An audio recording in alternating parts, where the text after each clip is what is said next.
to Will and Drew's Gaming Retrospective. It's episode 91 for the week of August 30th, 2020. I'm your host, Drew. I'm joined by the one and only Will.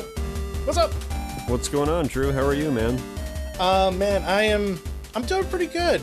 You know, I wasn't feeling too good this morning, but I ate a banana. Mm-hmm. And, hey, potassium. It made me feel better, and you know, I'm finishing the day pretty strong. I went outside, got a jog in, and you know, I'm in a good mood. You know, all is well, man. How are you? I'm well, man. I got to say on the banana topic, great source of potassium. I often reach for a banana when I'm also kind of feeling a little blue. Yeah. And apples are great, too, in the morning because of the pectin. Apparently, it's supposed to wake you up. Well, like, I've been trying to do that intermittent fasting thing. Mm-hmm. You know, as you know, Nikki's had some fantastic success with that. She's lost, like 80 pounds or something. Insane. And, you know, I've been doing it as well. Not with the same results because, you know, I like cake. But I mean, it is helping. Like, I have lost weight. And like most days, like I'll stop eating the night before, like around 7, and I won't eat until lunchtime, which is typically 12:30 these days, right? And today, like, I just wasn't feeling good. I was getting a headache. You know, I had caffeine. Like, I drink black coffee in the morning, which doesn't affect the fast. And I was just feeling like kind of run down. So I'm like, you know what? Let me eat something. Maybe it's the food, because I didn't feel like sick. I just didn't feel well. Mm-hmm. And I had the banana, and like within 20 minutes, I felt like 10 times better. Headache went away and everything. Like, all right, guess that's it. So, you know, I've been eating reasonably healthy for the rest of the day and trying to stay a little more active and, you know, do some workouts and stuff. And, you know, I'm going to basically be Big Swole, and, you know, going to be Swole Drew or something. I don't fucking know, Will. I feel like you're just digging that hole. Yeah. Deeper and deeper the more you say. You should have just gone with Big Daddy Drew Swole, and that would have been acceptable. I don't think the words daddy and Drew should ever be used together. Never. Never. Jesus. Well, I mean, you know, you left the door open a crack, so I had to bust it open. I suppose so. Anyway, I just want to be in good shape. I don't need to be swole. I just want to be not like gross. Yeah. Anyway. I respect that. Thank you for downloading the show, everybody. You are listening to Will and Drew's Banana Podcast. Pectin. Oh my god, I need a drink. Start your morning with pectin. You can find us on the web at WDGRPodcast.com. That's www.WDGRPodcast.com. Find us on Facebook, Twitter, and Instagram at WDGRPodcast. Find me at Science Storm. Will, how can they find you? SoundCloud.com/Will_Gear. Very good, very good. So let's dive into it, man. You and I have been sampling some games. I like sampling. It's a good way of putting it. One of us has made another notch on the wall, so to speak. Let's start with you, man. What have you been playing? Sure. Well, I tell you what, I fired up a really old game last night, one that I had on my hard drive for, many years. It's called Child of Light. Mm-hmm. And, love that game. Yeah, I remember we had spoken about this game on and off on a few episodes because I think I've always wanted to play it. And when I've mentioned it, you've said yourself that it's a really tremendous game. Now, you never beat it, right? But you played like Correct. A substantial amount of it? Yeah, I don't know what the fuck happened, man. I had it on the 360. I played the ever-loving shit out of it. It's a fairly short game as far as RPGs go. Mm-hmm. If my memory serves, it's like 20 hours or less. I want to say it's like around 15 hours. And I put in some substantial work, and I think I got very close to the end.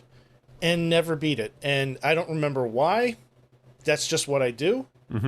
But everything about that game is just fantastic, and it is something that I would love to revisit and beat. Yeah, it's. I encourage you to do so. I mean, I've only played probably about a couple hours. I'd say, an hour and a half to 2 hours, and loving it. You know, I really wanted to play something kind of enchanting and sort of whimsical after, talking with you about some of these sort of indie games like Spiritfarer and stuff. And just looking at those visuals, it just made me... It just kind of rekindled that fire that's been within me for a couple months now, where I've just been wanting to revisit something a little bit more lighthearted. Yeah. And after all the stuff that we've been playing, it's just kind of the right time, I think. And as much as I'm looking forward to getting back to Ghost of Tsushima, I just know how big of an undertaking that game is, and I really want to take my time with that. And I felt like I just wanted to fire up something kind of fresh, and not such a large game. So downloaded Child of Light.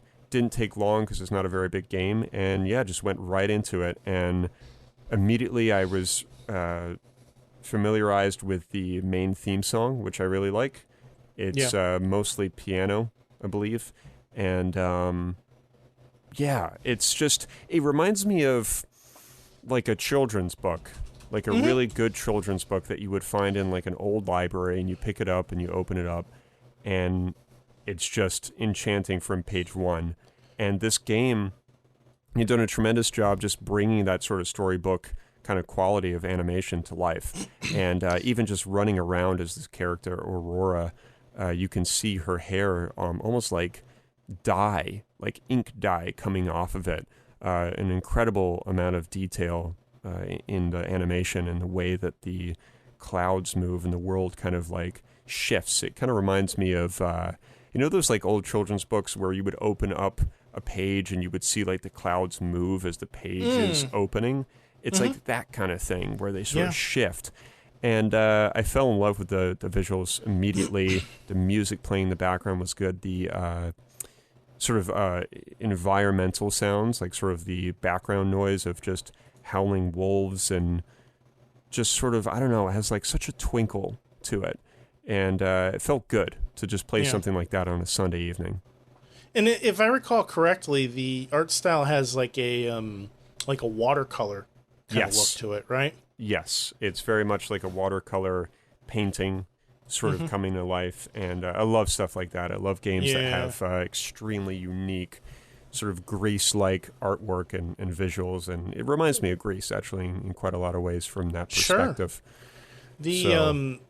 Everybody in this game also speaks in rhyme, correct? Yes, it's very much like a sort of poem rhyme, or a rhyme poem, however you want to say it. And I wasn't too sure how I felt about that immediately. I was like, this is not really my style. I wasn't really expecting it. However, I'm choosing to just kind of put that on hold right now to kind of form a proper opinion because I'm too early into it. But I'm engaged, and I think that the combat so far is nice and simple. Kind of reminds me of Octopath a little bit. Just kind of straight up, turn-based, simple mechanics. And it's got your basic stuff like MP, HP. You can, attach and enchant your weapons with different jewels. I can't remember the exact system that they have there, but typical things that you would find in an RPG. They're present with Child of Light, and excuse me. And this game came out in 2014, April 30th to be exact. And apparently, there's multiplayer. I think you can do 2-player where they can control this other little character that kind of follows you around and provides light, which is kind of interesting. Can't remember his name, but you can use the right analog stick to have him float around, kind of like Navi from Zelda. Right. So that's cool. It's, I'm so early on, I can't say too much else, but I'm just thoroughly enjoying it. I'm looking forward to getting back to it this evening and spending at least an hour with it before bed. And man, I'm just really thrilled to discover like an old gem that I owned. You know, it felt nice Yeah. to not buy something. It felt nice to kind of go into my little treasure chest, as I've referred to it so many times before, and dig out an old treasure that was waiting for me. And sometimes, you know what, as ridiculous as it sounds, if it took me 3-4 years to get to it, I don't give a shit. It's here Doesn't now. matter. It's getting played, and it was the right time. So Yeah, man, like I've been really enjoying going through these like bite-sized games. You know, we've played some pretty lengthy games, some pretty heavy games at the start of this year, and you know, just kind of hitting a run of games that are like, you know, 5 to 10 hours it's been really enjoyable. yeah, And this is a little bit longer, but not by much. This is going to fall into that bite-sized category. It's a very concise story. I don't remember there being too many side quests. I'm sure they exist, but it's been 6 years since I've played it, so my memory is not the best when it comes to shit like that. But it is a wonderful, wonderful game. The soundtrack just gets better and better, and you know, if you're looking for whimsical, I think it doesn't really get much better than this.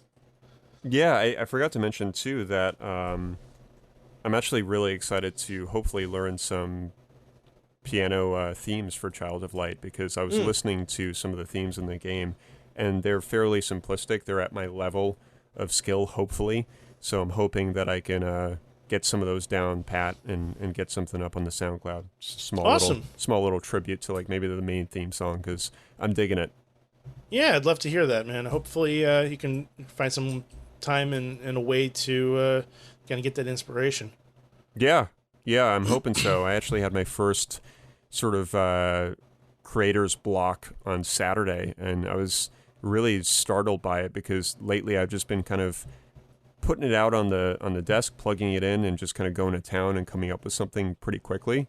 And on Saturday I did that, and I was like, shit, I'm not getting anything. Like, you know, nothing was sticking. I was messing around with different samples and libraries, and I was at it for like probably a couple hours, and I was like, you know what? I need to be respectful of the fact that I'm not getting something this time, so I'm going to put it away. Yeah. And it was hard to do, man, because like I said, I was on this streak of just banging out tracks, and I suddenly realized that maybe I just need a short break, and it was probably a sign for me to get back to gaming, so I'm glad I did. Yeah, just kind of, you know, take a step back, and you know, sometimes something comes to you when you're doing something else. Yeah, exactly. So yeah, that's my little recap of Child of Light. I will definitely have more to talk about next week, and yeah, I'm looking forward to really kind of experiencing that game for what it is. Very nice, man. I'm looking forward to hearing more as you go through it, and ultimately where it ends up. Indeed. So very cool. Yeah. I've been playing Spiritfarer here and there, as we kind of discussed before recording.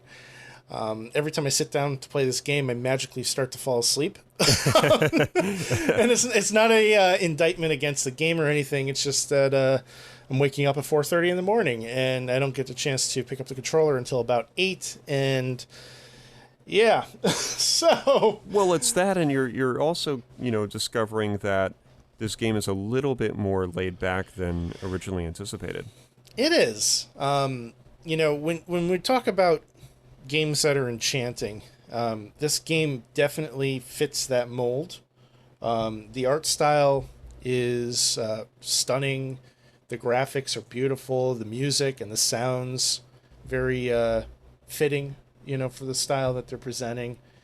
But what I've come to find is that this game is a far more casual game than I was anticipating. The general gist of Spiritfarer is you're playing a character who takes the role of basically guiding souls to the afterlife, right? So I think the in Bible mythology, or I don't know, I'm not up to like my religious mythology, but is it Charon that guides people to the afterlife? I am lost, my friend. Yeah, I don't fucking know. I'm terrible at this, but basically, the game begins and you're on this boat, and in front of you is this gate to the afterlife, and across from you is essentially a demon, right? Okay. And he's the ferry master for the deceased to cross from death to the afterlife. And it's unclear whether he's dying or retiring, but he's not going to do it anymore. And he gives you the power to do that. So you play a character named Stella, who has a companion that's a cat. The cat, I believe, has a name as well, Daffodil. And the two of you start encountering these spirits while you're using your boat to traverse this world. And as the story unravels, all of these spirits that you encounter, they know you from real life. They know you from when you were alive. Either they're family members, either, aunts or sisters or friends or cousins or whatever, right? And basically, they start to give you a series of quests to, I assume, ultimately lead them to a point where they're comfortable crossing over. Okay. I have not reached that point with any of these characters yet. A lot of these quests are pretty basic in nature, but they become more expanded. So, for example, one character just recently asked me to build them a house. So on the boat, you build like a house, a kitchen, a farm. There's a foundry. There's like a place to weave, like silk or clothing or things like that. Sure. Fabric. So you build like a guest house to start. You build a garden, and then you build a field. In the garden and the field, you can plant seeds and grow different items, and it could be something like corn or carrots, or it could be coffee or linen. You use the linen to make fabrics. Corn, coffee, you cook them, and then you feed them to these creatures that are trying to cross over. And each creature has a favorite dish. Each creature has a dish they dislike.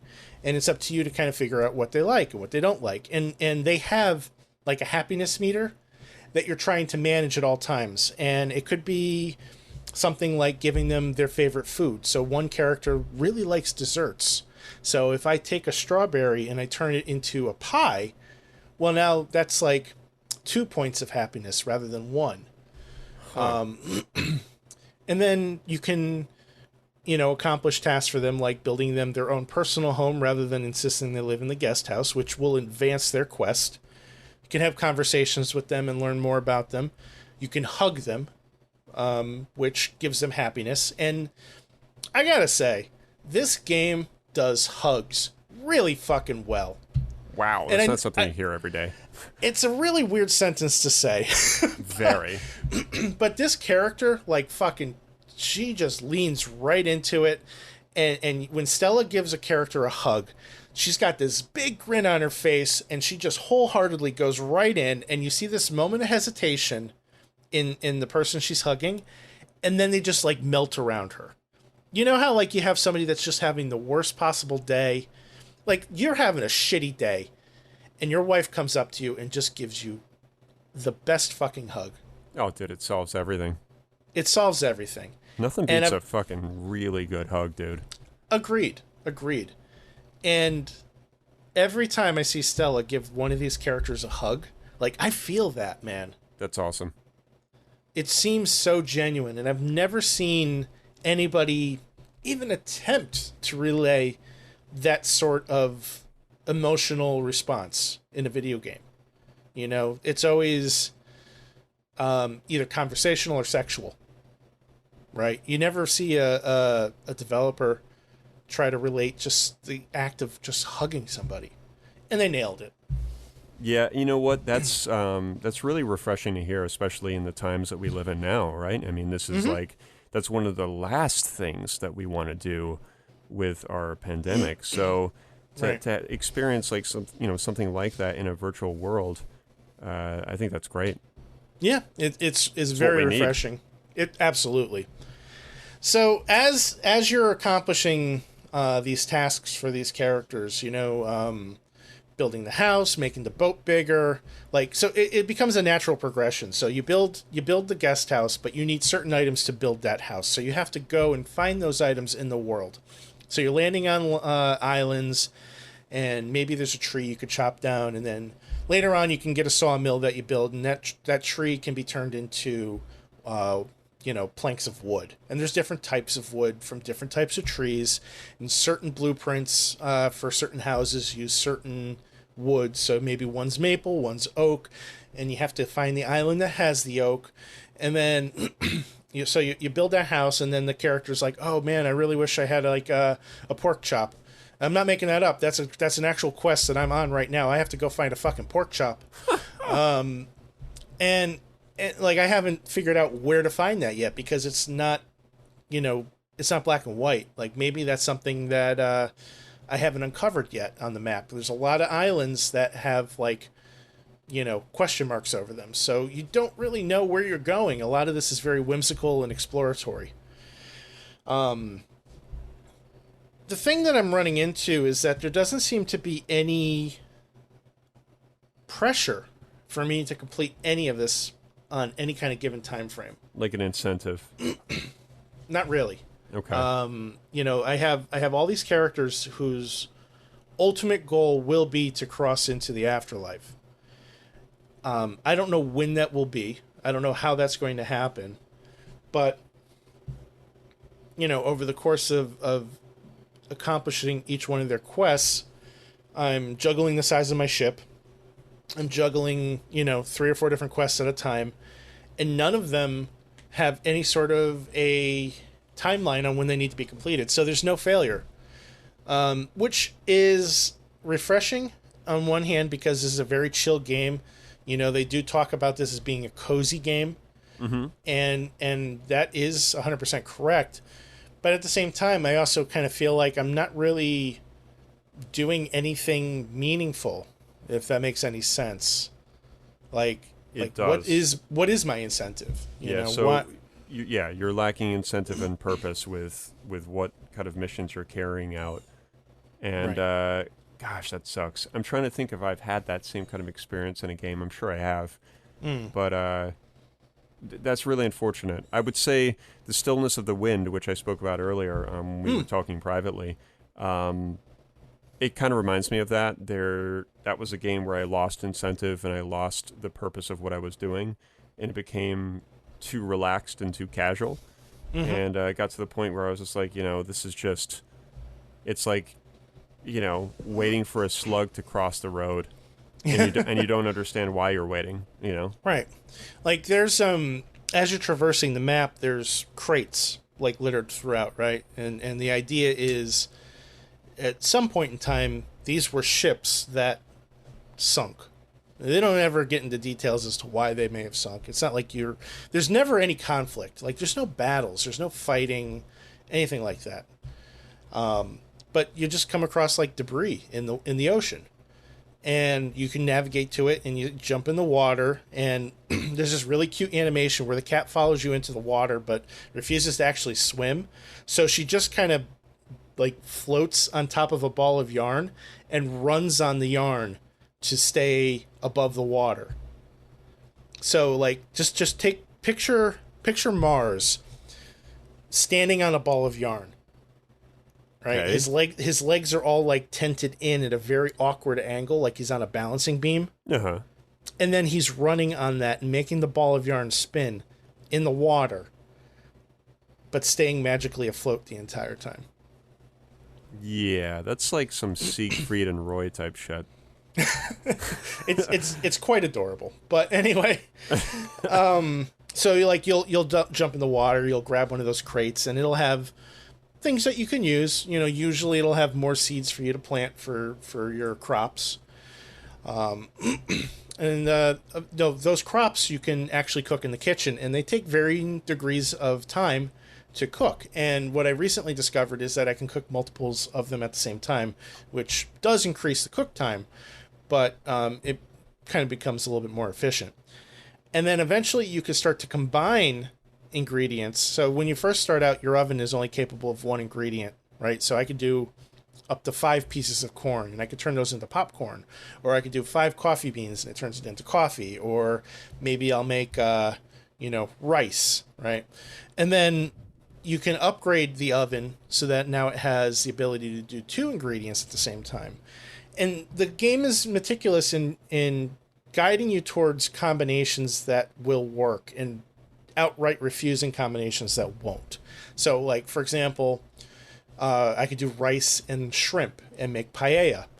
I cannot do rice and coffee. It will not allow that because that is not a real dish. Maybe it should be, but it's not. So, it holds your hand in a way where you're not able to waste anything. You know what I mean? It just kind of lays out in front of you the path that you have to go down, and you could take it in any order that you'd like, but it doesn't matter which order you take it because there is no wrong order. There is no wrong way to play this game. It's just sit down, relax, tend to your fields, maybe put a little bit of water on them, pull out the carrots when they're ready, feed the guy the pork chop that he wants when you have it, build your boat, go on another quest, build a house, get some food, feed them, build another house. Oh, this house needs ore for some reason. Yeah. Build a foundry. Go find the minerals. Make the ore. Build the house. Oh, there's another house that's needed. Well, you don't have enough room on your boat. Got to expand the boat. Go get the stuff that you need to make the boat bigger. Build another house. You see where I'm going? Like it's this repetitive process, and there's nothing wrong with it. Like there's been a ton of games that have had amazing success with it, but I just never got that vibe from the trailers that was the kind of game it was. Like you do see like the sprawling house boat thing, but I never got the impression, and maybe that's on me, but I never got the impression that it was just an inventory management fetch quest game. God, that sometimes I was going to say I hate that, but I think that's a strong choice of word. I think sometimes it's just a little bit not unsettling, shocking, I guess, when you do purchase a game and it's not exactly what you thought it was based on what you watched for gameplay and trailers. And sometimes you can watch gameplay and then you buy it and it seems completely opposite of that as well. So. Right. It's a weird thing, man. I'm not a fan of when that happens because it can sometimes be just kind of disappointing. I'm very lucky in that this is on Xbox Game Pass, so I didn't pay anything for the game. I think if I had, I may have been a little bit more disappointed with it, but because the game hasn't cost me anything but my time, I'm not like against it. And I do want to stress that while I'm a little frustrated that the game ended up being far more casual than I was anticipating, I am enjoying it. And I am very much looking forward to attempting to play it tonight and hoping that I don't fall asleep on the sofa. It is a very relaxing game. Maybe too relaxing, but it is very relaxing. It is beautiful. The music is wonderful. The dialogue in this game is fantastic. Each character, through their conversations, you learn more and more about them, and you learn more and more about yourself by piecing together these stories. Very whimsical. I do find myself becoming more attached to certain characters. There is one character that just went through something and she's become somewhat of a recluse, and she has not left her house for days now. And I know that's just a matter of me getting to the next point in her side quest where she'll come out of the house. I've been focusing on some of the other characters instead. But like there's definitely some resonance there between what's happening with Stella and these other characters. And I want to at least play it to the point where I'm able to get somebody to cross over to the other side, because everybody that reviews this game is like, this game's a tearjerker. And not that I want to put myself through something that's going to make me cry, but I do want to see if I have that emotional reaction. Yeah, that sounds exactly what I would do. I think there's a lot of substance to this game from what you're saying. if you put the inventory management stuff aside, outside of that, it sounds like there's something to kind of latch onto, and that's everything that you've said. It's the enchantment of the game, the visuals, and some of the incentive to actually continue to plug away, even though there isn't incentive to do other things. So I'm interested to see where this goes. I hope you stick with it, so that way you can get the outcome you're looking for. Yeah, I'm gonna stay with it for at least a little while longer. I don't know that I'm necessarily gonna stick with it till the ending. I've read that it can be a lengthy game, but if it's the kind of game that I can just pick up every now and then and play for an hour or two, when it's the kind of game like if I don't know what I want to play, maybe I'll play it kind of thing. Yeah, you had a stressful Monday or something. Yeah, then that's perfectly fine. And if it takes me a while to beat it, it takes me a while to beat it. I just kind of wish I knew that going in, because maybe I would have bought it on Nintendo Switch instead, because I feel like it really is a good fit for the Switch. And on the Xbox, I don't really have that necessarily cozy environment right now for my Xbox playing. Yes, and you don't, because that's in the living room, right? It's in the living room, and quite frankly, I don't find the sofas very cozy in there, but that's a whole nother thing. No, you're right. I mean, that kind of this game is cozy. I'm actually looking at some gameplay right now, just kind of muted, just so I can kind of put some of what you're saying to visuals, and there's a glow to this game which I can appreciate for sure. It kind of reminds me of Salt and Sanctuary a little bit, how it kind of zooms in on certain things depending on your action, it looks like. Yep. Yeah, I mean, it's very smooth with zooming in and out, and giving you like different perspective for whatever your situation is in. In a way, it kind of reminds me of a fairy tale, because the people that you're interacting with are usually represented by animals.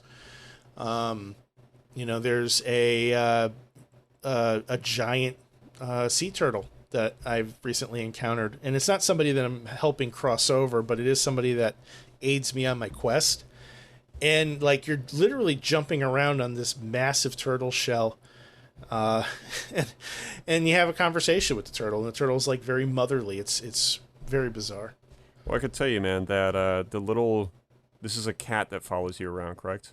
Yes, it is. So all of these little things that I'm looking at here, you can tell that a lot of the games that have done some of these things before, like Dust and Elysian Tale, and some of those older sort of like side-scrolling indie sort of games, they really have set the stage, I think, for a lot of these games that we're seeing now, because there's a lot of influence. You can just see it. 100%. There's influence of Dust. There's influence of Grease. All of these things.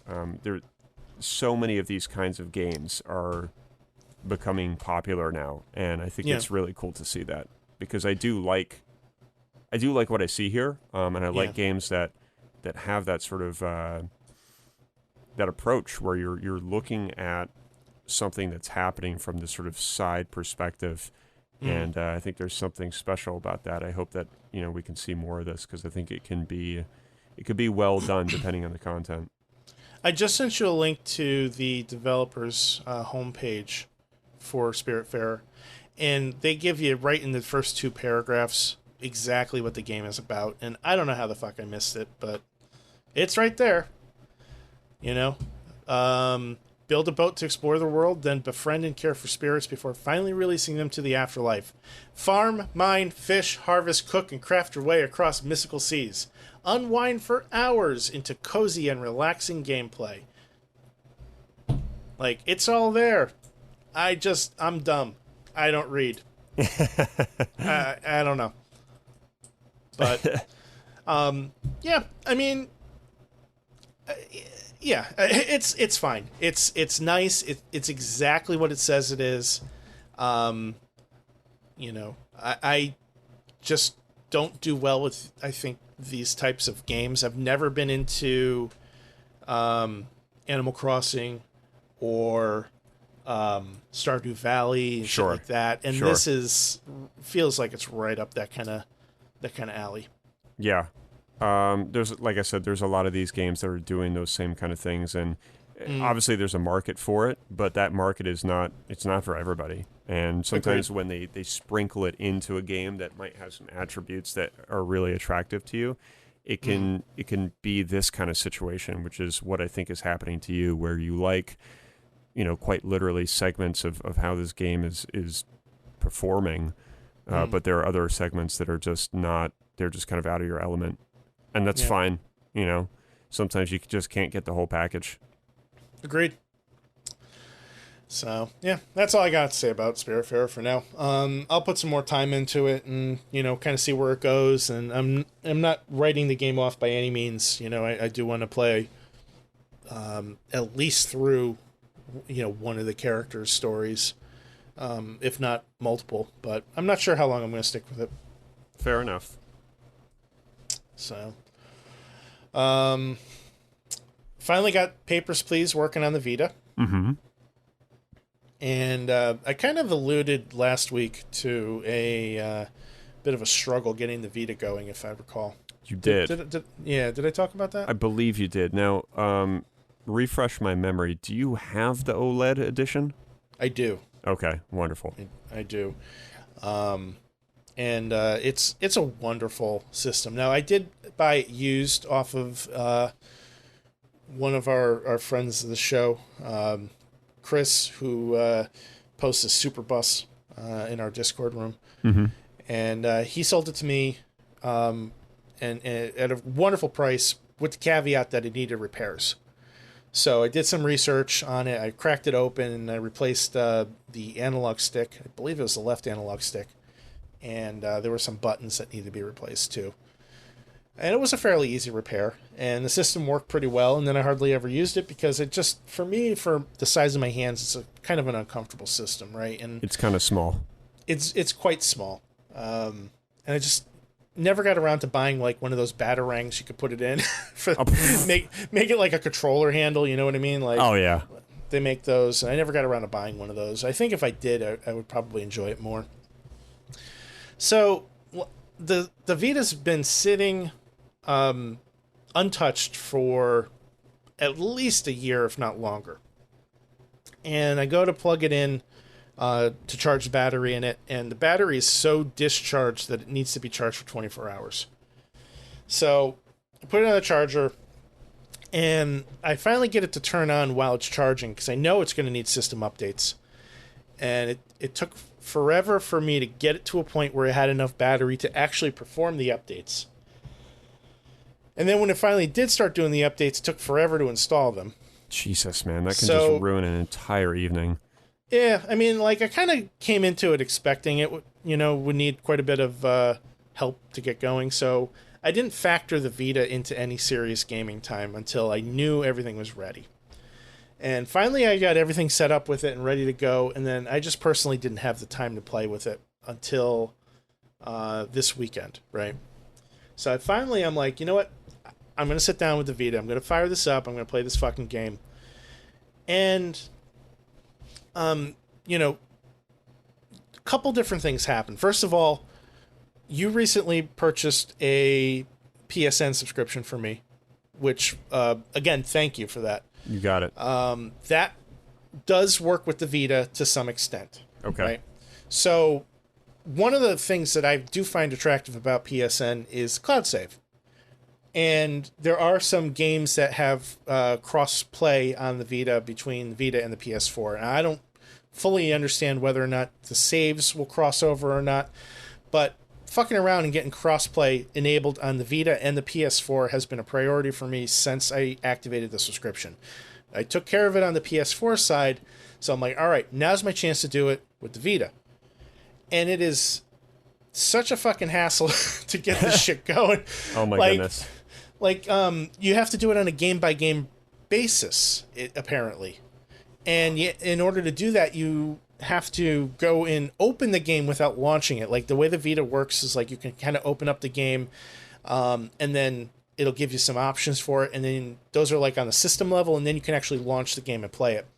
So I open up all the games that I have installed on here, and I'm telling him to save all the same, system saves to the cloud.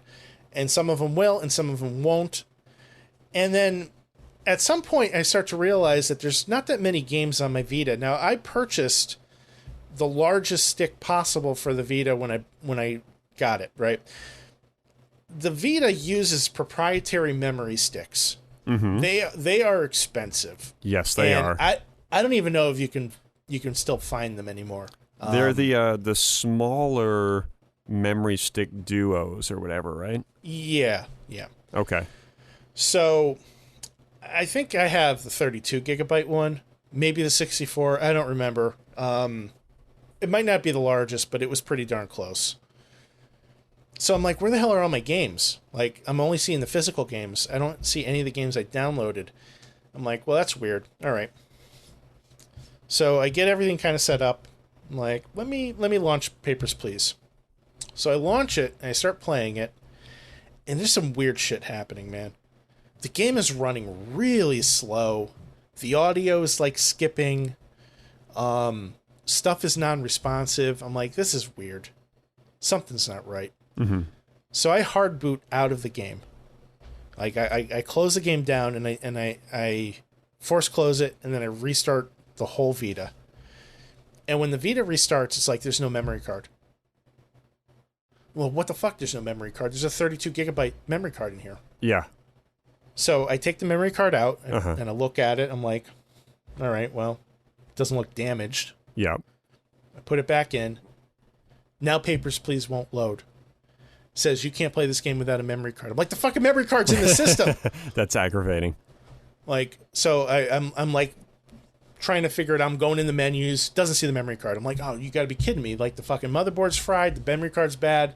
I don't have a duplicate to try with.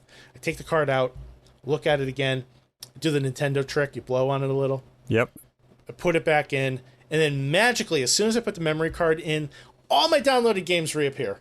Weird. Just out of nowhere. Just bam, they're there. I'm like, all right, good sign. Let's proceed. Mm-hmm. And bam, Papers, Please loads right up. Okay. Plays exactly as it should, right? Are you familiar with the game at all? You know, I was actually watching some gameplay about 10 minutes ago. Cool. All right. And honestly, man, it looks boring as fuck. That's just an honest, what I call a quick look.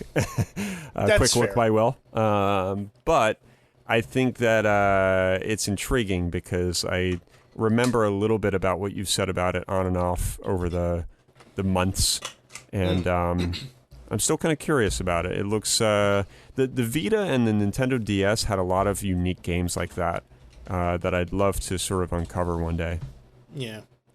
Well, this game is originally like an indie PC game, right? This came out in 2013 for Windows.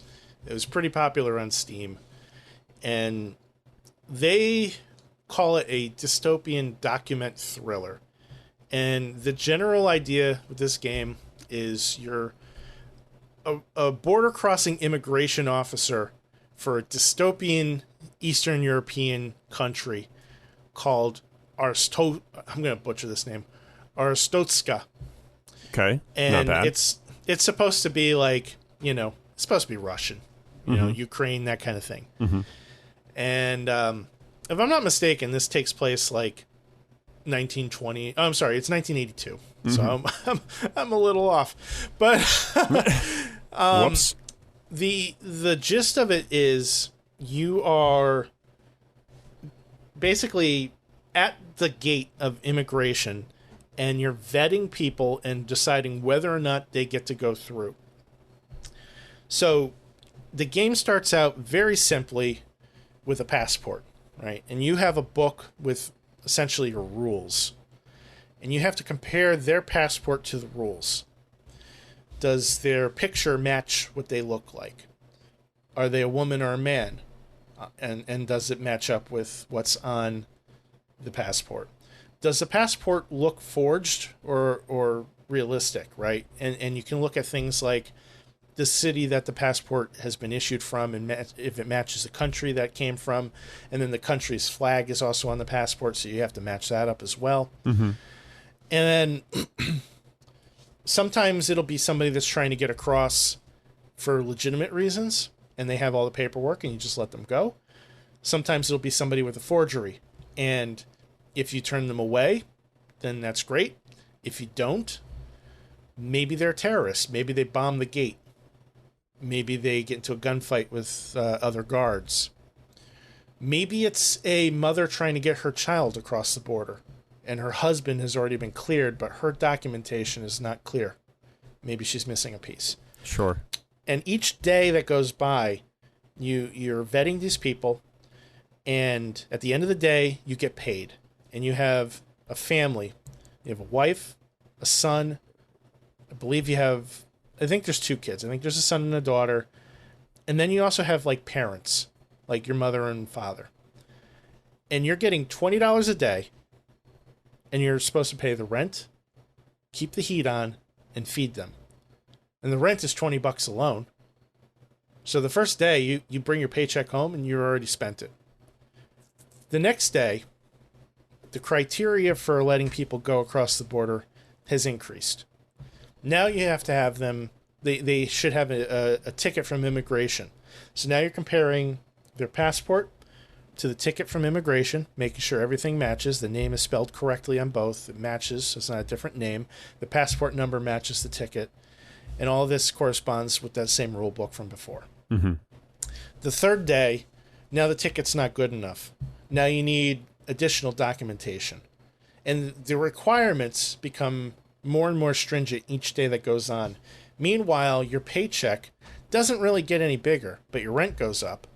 And then you have to juggle people that are sick. You have to juggle people that are hungry, juggle people that are cold. And it just becomes more and more tense. And it gets to the point where, like, you start encountering more things along the lines of that woman that's her husband just crossed the border, but her documentation doesn't quite line up. You know, do you send her back and split that family up?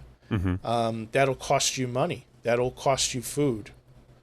Or do you send her away? You know, and it's a puzzle game. It's not exciting. It's not glamorous. It's kind of depressing, but I fucking love puzzle games, and this is like right up my alley because it gives me an opportunity to just kind of sit and analyze shit and make sure everything's in order, and then move them on. There's something really human about that. Yeah, you know, it's like part of our DNA. Like sometimes, like you want to do something that is like place the stamp on the left corner, move it to the side. Place the stamp on the left corner, check this one, make sure it's right, put it to the right side. Like there's a part of us, all of us, I think that, you know, we need to kind of do things like that sometimes, and it brings a lot of satisfaction. Yeah. It's a fun game for me. You know, you're literally stamping a passport, you know, with accepted or denied. It's difficult, very difficult to win. I've already died half a dozen times playing this game. Wow. Failed. I guess failed is probably more accurate, but yeah. But it's cool. I do think that it is not really optimized for the Vita. I mean, it plays fine. It's not a graphically intense game in the first place, but it is relying completely on touchscreen controls. And quite frankly, the Vita screen, while it is beautiful in a widescreen format, when you're looking at something that has a lot of stuff going top to bottom, I think it's kind of struggling a little bit. And it's a little clunky moving from looking at what the person has in front of them versus looking at your desk and trying to organize things around.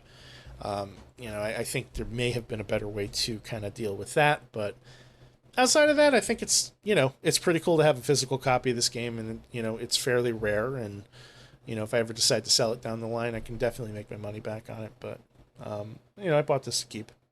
Yeah, I like shit like that. You know, it's nice when you really do like something and you can get your hands on, you know, some sort of like rare physical copy. It's nice when you can have moments like that because it makes you feel like it's yours, like no one else has it but you. So exactly. that sort of self-entitled gamer comes out in all of us, and we're just like, no, this is mine. You're not borrowing it. I'm like one of the few people that have this. Meanwhile, you find out there's like 1,000 made, and you're like, yeah, I'm like one of 3 people that has it. Like, so you just start like fabricating lies just so you can like make it feel better. Yeah, exactly. Yeah, that's all I have really on that. That's fair. Yeah, it looks interesting. I'll give it that much. I would have to have more time viewing it and potentially playing it to form a better opinion. But yeah, I mean, you're welcome to give it a try. I don't really see it as the type of game that you would like dive into, honestly. probably not. But I mean, if you want to check it out, you're more than welcome to. It's an experience. It's very unique, but it's not for everybody. Yeah. So let's talk about you beat a game this week. I did. So, gosh, I don't even know where to start. So, last night I downloaded a game that Joe Donuts has been pushing me to play for quite some time now. It's called Sayonara Wild Hearts. We have spoken about it on the show at least a couple times. Yep, I've played most of it. You've played most of it. The fact that you haven't beaten it is slightly alarming, considering it is only what seems to be 45 minutes to an hour. However, I'll touch on that later. I think the best way to kind of get into this, Drew, is we're going to start with an apology to Joe. I'm going to apologize. I'm going to apologize to you in advance, Joe. This is not going to be pretty. I am probably going to shred this game apart, but hopefully you can understand why.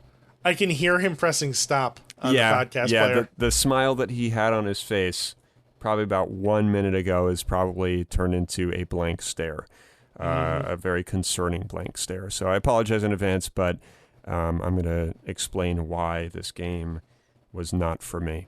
Well, starting off, this is a Swedish developer, Simogo, that developed this game, and it was published by Annapurna Interactive. So a couple studios, I'm not aware of it all. Fine. General plot and consensus is you play as a heartbroken young woman who gets sort of transported into this world of masked characters. I'm not really sure where the plot goes, and in fact, I'm not even really understanding the plot very well. I feel like the game is very obtuse, a word that you carefully chose when we discussed the game privately. And man, what a letdown this game is. I was hyped up from Joe, as I stated before, many, many times. I was nervous about getting this game, or skeptical rather, because when I viewed some gameplay and trailers some time ago, it didn't look like it was going to be for me. And there's good reason for that. I usually have pretty good judgment on a game based on trailers and gameplay. Sometimes I'm completely wrong. But most of the time, I like to think that I know if it's going to be for me or not. And I can say this much, I am not surprised why I hesitated, because I did not enjoy this game at all. Reviews for this game are mostly through the roof. Regarding the visuals, soundtrack, and gameplay, Drew, I have no idea why. I really don't. There's 23 levels. And basically, each level is a song that consists of a stage that you play through, where you collect hearts that are small and hearts that are large. Each time you pick up a heart that is small or large, you get points that are racked up on the top left of the screen. And while you're picking them up and you're kind of gliding through these levels that are incredibly fast-paced, it's like a vortex of a game. Really, you're sort of getting pulled in. It's kind of like Sonic, but just from a first-person perspective, or a third-person perspective, but from behind him. That makes sense. But you're avoiding collisions and enemy attacks. It's neon, and it's all moving at 200 miles per hour. Now, I was sitting closer than normal because I had to charge my controller. Bad idea, I guess, because I felt like I was fighting off an epileptic seizure for the entire 45 minutes to an hour that I was playing this game. And it made it 10 times worse, because since I didn't like the game after about 10 minutes, I was like, fuck me, man. Like, I can't even move back because my controller was at like 1 bar just from using Netflix and all this kind of stuff. And I had to sit close because I had to charge it, and I don't have a long cable. So, sue me. But anyway, hating on the game, and I'm thinking, man, why am I not liking this dude? Let me just keep plugging away. I'll just keep getting through the tracks, and hopefully it'll get better. It didn't. It just got worse. It's so annoying and often maddening at times, actually, because I think there's a lot of messaging here with what they want to kind of convey with the plot and how maybe this girl that you're playing as is dealing with her emotions in this weird sort of neon dream, essentially, where she is potentially confronting like old lovers or friends that maybe bullied her. I'm not too sure. It's kind of gray like Grease, which is no pun intended, because I think that's what that game I think that's what Grease stands for in Spanish, is gray. But it feels very obtuse. It feels very gray. I didn't really understand like why I was doing what I was doing. There wasn't one moment where I felt any sort of emotional attachment to the character or anyone else. And there was an enormous amount of praise for the visuals and soundtrack, and I really don't understand it. I mean, visually, I suppose you could say that it's pretty, like, you know, it's neon, it's pretty, it flows well. I can give it that, but I just feel like it tried really hard to be different, and I feel like it just ended up getting strangely weird and just kind of nonsensical in a way. I feel like it tried to do things that they just weren't executed well, in my opinion. A lot of like twisting and kissing and just sort of, I don't know, just odd things happening, and I just feel like it was a very left field. And then you'd move on to like the next stage, and without sort of jumping around a little bit, and I can't help myself because I just feel like the game is very convoluted. Apparently this game is based on like tarot cards and shit. So there's a lot of like mysticism with tarot cards implemented with the story, and some shit. But it's never explained. It's never explained. I mean, they sort of like set the stage in the beginning by sort of like doing this weird narration about the universe and how her heart's broken, and it's just weird. There's one track that's like a weird techno cover of Clair de Lune by Debussy, which I happen to absolutely love that classical track. It's one that everyone's probably heard before. It's played in Ocean's 11 when they win the money and they're watching the water fountain, as just kind of a familiar way to think about it. I was digging that. I was like, okay, you know, they're doing a remix on Clair de Lune. Totally dig that. So that was good. That was probably the only thing I liked about the soundtrack. And the rest of it, I feel like they hired Church as the band, but they hired like a bad like cover Church's band and gave them like Z-Quill before recording. So it ended up just being like this weird, tranquil, dreamy, sleepy, churchy sounding crap, to be honest. And I know I'm going to get like absolutely thrashed for saying that because the soundtrack was praised by so many, including Joe.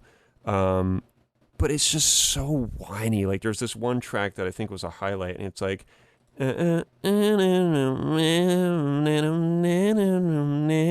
like, and I just felt like it was like some pregnant cat like on a Saturday afternoon just fucking whining in like a hammock.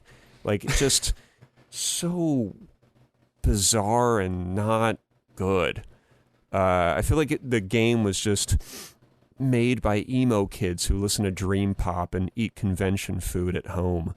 You know, like, oh, it's 6 o'clock, time to preheat the oven to 450, toss in some Nathan's French fries on a shitty baking sheet, and throw some Sargento cheese on top for a meal to complement this game. It's just, I don't get it, dude. Oh my God. It's whiny. It tries to be stylish. Like I said, I feel like it just tries too hard to capture magic found in movies like Drive and games like Bayonetta, which you can see there's a lot of influence. But ultimately, you know, they just hired the mall rats that used to flip through posters at FYE and get them to test the game, apparently. Like, it's just, I don't understand it, man. There's so many different complaints I have about it. I can't even form one constructive thing to say about it besides just, like, ripping on it. The whole tarot cards thing, like, my sort of question to that is just simply why. Why is the soundtrack praised so much? It's not great. It just sounded like an Urban Outfitters inventory night playlist. Like, just like, oh, you know, like they're doing inventory. Let's throw on like, you know, fucking Simone's playlist real quick. and we're going to listen to some weird, like, emo pop. And you know what? If that's your thing, maybe this game's for you. I like some of that kind of music, because a lot of that is found in movies like Drive. There's one group called College, and there's a song called A Real Hero, and it's a bit whiny, but it's done well. And I like that song. I like that group. But what they pulled off in Sayonara Wild Hearts is just not well done, in my opinion. I don't know what the game is. I don't get it. It didn't click with me. I didn't like it. I want my money back. There's not many times that I'm that guy that's like, I want my money back, but this is actually one time where I actually feel that way. $13 game, worth it if you're into dreamy techno pop and you don't mind a bunch of like twirling characters that are just like doing stuff on like weird bikes and shit. But ultimately, man, I'm disappointed that I couldn't like it the way that everybody else did. Here's the thing. Even though I'm ripping on the game, I didn't hate it. I just didn't like it. Like, I didn't like it at all. There are games that I haven't liked, but this is a game that I just really, really didn't like. But I didn't hate it. And I feel like there's a difference there, because I don't think... Okay. All right, you insulted him a little bit.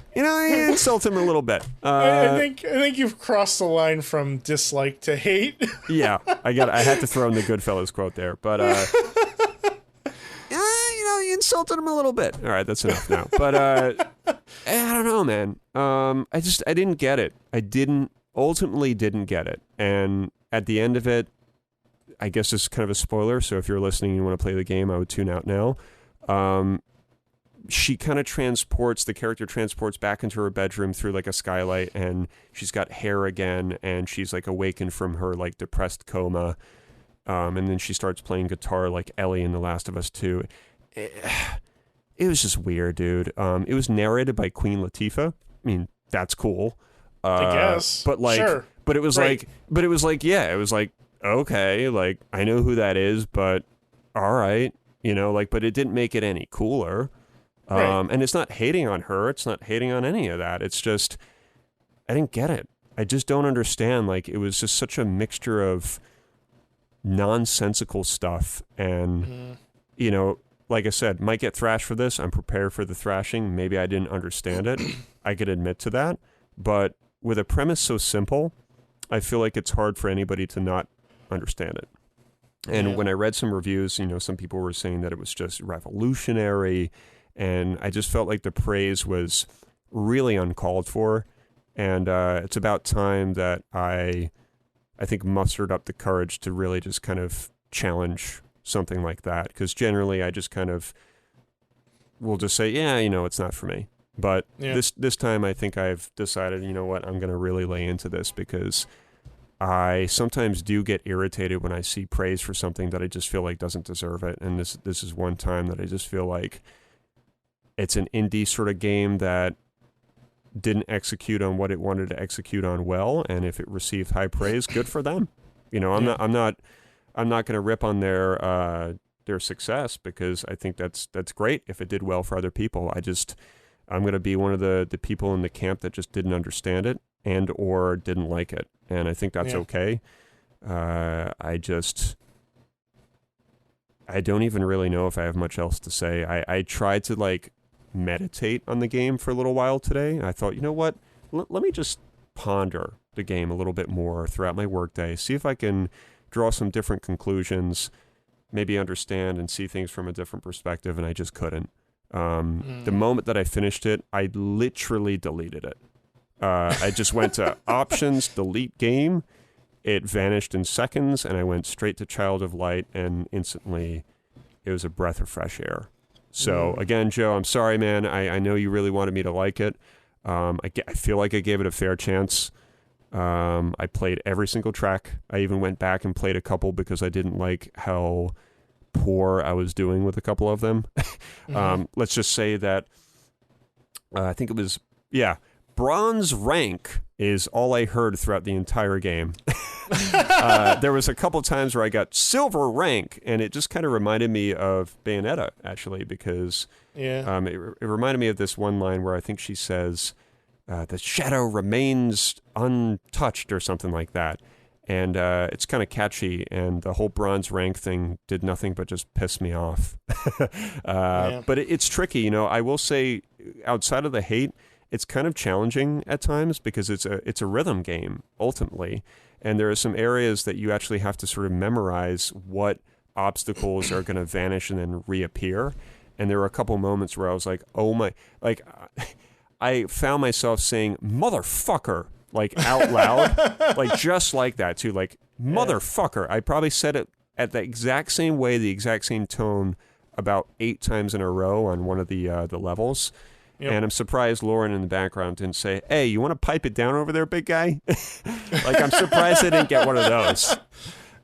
She probably said it. Maybe I didn't hear it because I was being drowned out by, whiny emo music. But, man, all I can say is proceed with purchasing this game with caution. Based on my review, I think my review is valid. I think it should be something that people should take note of, because if you are not into those things that I have mentioned, you will probably not like this game. Yeah. Because it reeks of whiny emo technopop and just fast-paced neon colors. If that doesn't sound appealing to you, you probably aren't going to like it. Right. If it sounds appealing to you, you're probably going to absolutely love it, and good for you. I don't have a heck of a lot more to add, to what you've said. You've been very thorough and eloquent with your disdain for this game. Hey, I tried to, man. I had to make some notes. You echoed a lot of the complaints that I had. There were a couple things just to kind of add a little bit of flavor to the review. I felt that the game tried to do too much too quickly and didn't really fully succeed on any of the things it was trying to do gameplay wise. Mm-hmm. Kind of throw you from, being a shooter to being like endless runner. And it just kind of toss you all over the place. And just when you start getting into the groove of doing one of those things, it flips the script and has you do something else. And the same with the music as well. You'd have these elements of the game where the music just kind of starts hitting the right note, and it's like, okay, this is kind of getting good. I dig this. Oh, it's over. Yep. Yeah, you know how, like, take this example, the movie Inception, right? Yeah. Kind of a mindfuck of a movie. Sure. A lot of folks didn't really understand it. I certainly didn't. I had to watch it at least a couple times before I was like, okay, am I in this dream now, or, whatever. That's just Chris Nolan, right? But I use this as an example because there are some people that come up with theories about movies and games that are extremely logical, okay? Some of the theories that I read about this game, I feel like are theories just to have a theory, like just for the sake of having a theory. And when I read the theories, I was like, that doesn't really make a lot of sense. Or I read it and it was just like, dude, I think you're just trying to be a little clever and you're coming up with something that sounds good, but doesn't really match my experience whatsoever. And I don't know, man. I feel like it's a bit far-fetched. I'm not really sure what they were trying to accomplish. I'd personally love to read a review or read some sort of interview that would help me understand it better. But I don't think that would ever make me want to play the game again. There's replayability where you can go back and sort of play the songs again and get better ranks. But I just really have no desire to do so when I think that there's nothing really that fun about it at all. Yeah. So that's it. I'm sorry you disliked it, but it kind of makes me feel a little bit better about my feelings on it too, to be quite honest with you. It's nice not to be the only one. Yeah, it sucks to be in that position.